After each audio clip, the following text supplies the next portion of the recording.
Hello, galerinha. Long time no see. Como vocês estão? Então, gente, eu vou passar agora para vocês a explicação do módulo 7. Esse módulo 7, vocês vão precisar de um pouco mais de atenção, tá? Por quê? Porque a gente vai pegar agora o Simple Present Tense.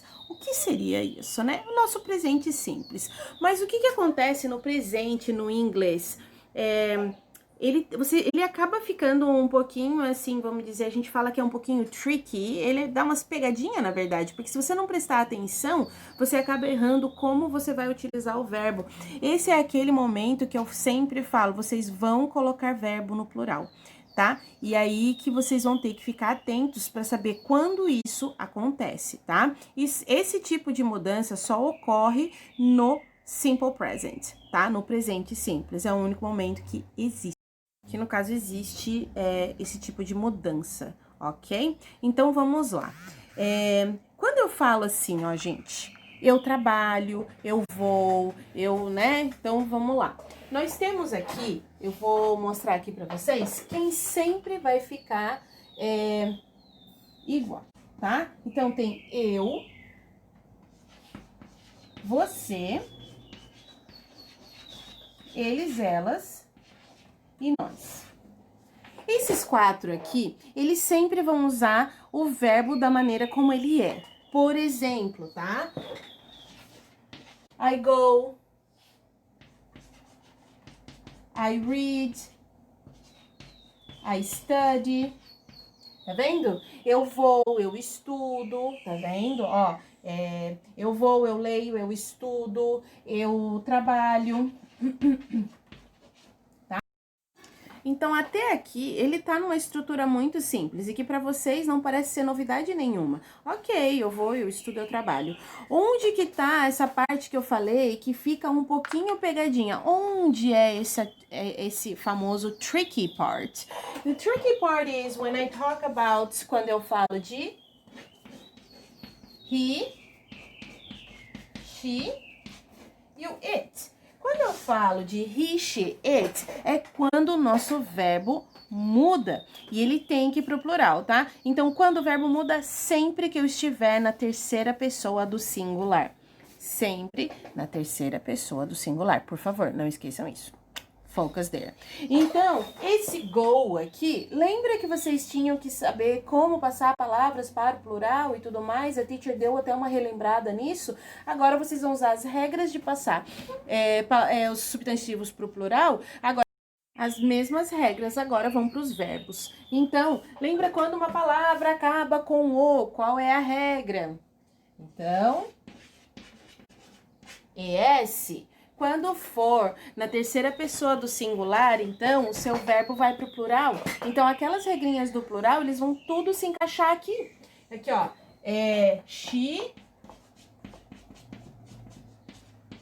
reads. Aqui, study termina com Y. Gente, quando uma palavra termina com Y e tem uma consoante antes, o que a gente faz? A gente tira o Y e acrescenta I-E-S. Work. It works. Tá? Então, assim, agora vocês vão usar aquelas regras de plural que a gente já fez a revisão e vamos passar para os verbos.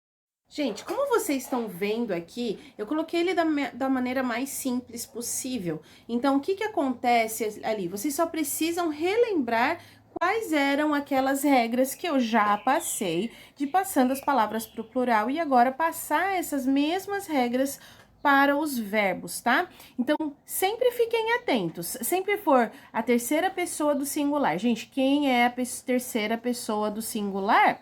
Ele, ela, e aí tem o it, que é ele, ela, para coisas ou animais. Tá, então vamos lá. Tem mais uma coisa que a gente tem que prestar atenção. Quando eu falo de terceira pessoa do singular, a gente também tem que ver que assim, ó, se eu tiver, não é só quando for he, she, it. Pode ser também quando for o nome de uma pessoa. Por exemplo, Mary. Mary goes to school. Por quê? Porque Mary eu posso substituir por she.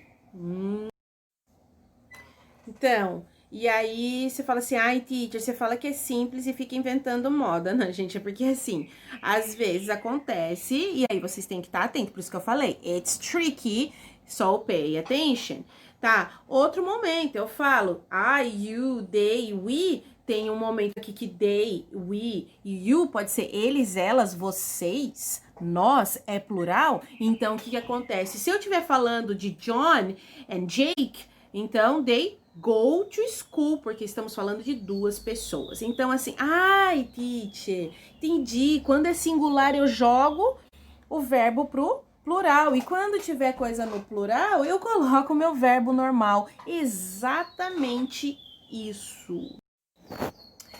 E eu acho que sim. Vocês entenderam o que é tão tricky aqui? É que quando você fala assim, nossa, então eu só coloco meu verbo no plural. Só que o verbo vai pro plural quando estamos falando de algo no singular, entendeu? Why is so tricky? É por isso que ele é tão pegadinha, entendeu? Mas, olha só, a gente vai ter assim as regras, quando a gente fala de regras pro plural, tem um que é exceção, somente um verbo que é exceção, tá? Então é tranquila, então focus. Lembra do have? Ai, gente, vocês amam o have, né? Então, o have, ele vai ser aqui have, certo? Mas como que o have vai pro plural? Ele é o único verbo que tem essa exceção, ele não se encaixa a regra, que ele vira has, tá? Have no plural é has, é o único que é diferente, ok? Vocês já cansaram de mim, gente? Ainda não, né? Só tem mais um pontinho que eu quero lembrar aqui, né? E falar pra vocês que no caso, sabe aqueles somebody, anybody, alguém, ninguém, esse tipo de palavrinha, eles vão se encaixar como terceira pessoa, tá? Então, sempre que vocês tiverem assim, alguém trabalha aqui. Então, somebody works here, tá? Então, assim, sempre que forem esses, aí sim vocês vão colocar também o verbo no plural, tá? Quando são pronomes indefinidos, assim, eles funcionam dessa forma, tá bom? Mas esse assim, ó, gente, esse aqui é o resumão, assim, a explicação do módulo 7 para vocês, tá? Qualquer dúvida, vão falando comigo, tá? Como eu falei, a estrutura em si é simples, ele só tem que prestar bastante atenção com quem vocês estão trabalhando, se é terceira pessoa do singular, se é plural e essas coisas desse tipo, tá? Fora isso, a estrutura, como eu estava falando para vocês, ela é muito simples, porque vocês já sabem trabalhar com o plural, entendeu? Isso aí, passar palavras pro plural para vocês seria uma revisão, então é bem tranquilo. Então, só lembrar quem ganha plural e quem não ganha o plural. Então, no caso, vocês já sabem quem são as pessoas e quem trabalha com quem. Alright, guys? Vou ficando por aqui. Love you all. E um bom módulo 7 para vocês. Kisses. Bye, bye.